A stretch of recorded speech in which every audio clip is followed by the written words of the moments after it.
જય માતાજી. આઈધામ આશ્રમ. મારું નામ પૂનમમાં, ગુરુ શ્રી મેરુબાપુ ના શિષ્ય.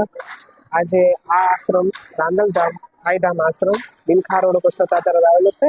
ત્યાં સોનલ માની બીજ ઉત્સવે બધા પધારેલા સંતો, માતાજીઓ, આઈમાઓ, દેહાની જગ્યાના સંતો આજે ઉપસ્થિતિ છે, એટલે આનંદ અનેરો છે. અને આ આશ્રમ ઉપર અનેક વાર સત્કાર્ય થયા રહે છે. એમાં વિશેષ પ્રસંગ સોનલ બીજ છે. આ સોનલ બીજ અમને માની કૃપાથી, ગુરુ શ્રી મેરુબાપુની કૃપાથી બહુ ભાવ વિભોરથી અને હરસ ઉલ્લાસથી સાથે સોનલ માનું પ્રાગટ્ય દિવસ ઉજવીએ છે.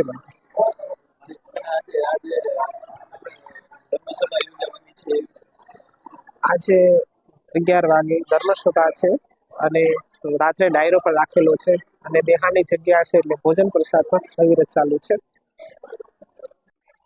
સાંપ્રત એજ્યુકેશન ચેરિટેબલ ટ્રસ્ટ આપણી આ સંસ્થામાં હર હંમેશ અલગ અલગ કાર્યક્રમો થતા હોય.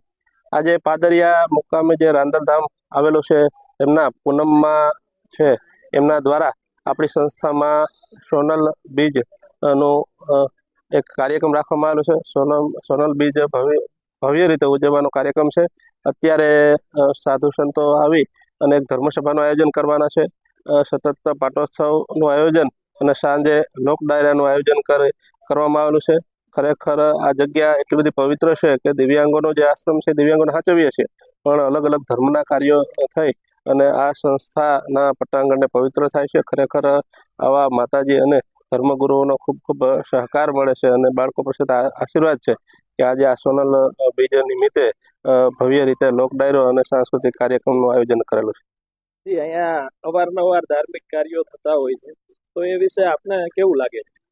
આમ તો આ જગ્યા દિવ્યાંગો માટેની છે, પણ જે સતત ધર્મના કાર્યો થાય છે, બધા સાધુ સંતો આવે છે, દિવ્યાંગોની સેવાકીય કાર્યો થાય છે, એના કારણે ખરેખર એક આ વાતાવરણ પોઝિટિવ આવે છે અને એના કારણે સમાજમાં બહોળો પ્રસાર થાય છે કે ખરેખર આ જગ્યામાં જે અલગ અલગ ધર્મસ્થાન ગુરુદેવો, પછી જૈન ધર્મ હોય કે દરેક ધર્મના ગુરુદેવ આવી અને આ સંસ્થાને એક હૂંફ આપે છે. ખરેખર આ સંસ્થાના બાળકોને મોટા આશીર્વાદ મળતા હશે કે સંસ્થાની ભૂમિ એક જાગૃત છે, જેને કારણે આજે અલગ અલગ કાર્યો થાય છે. ખરેખર આ સોનલ બીજ બહુ મોટી બીજ કહેવાય, પણ એના નિમિત્તે આજે આ સંસ્થામાં પૂનમનો ખૂબ આભાર છે કે સારું કાર્ય અહીંયા થઈ રહ્યું છે.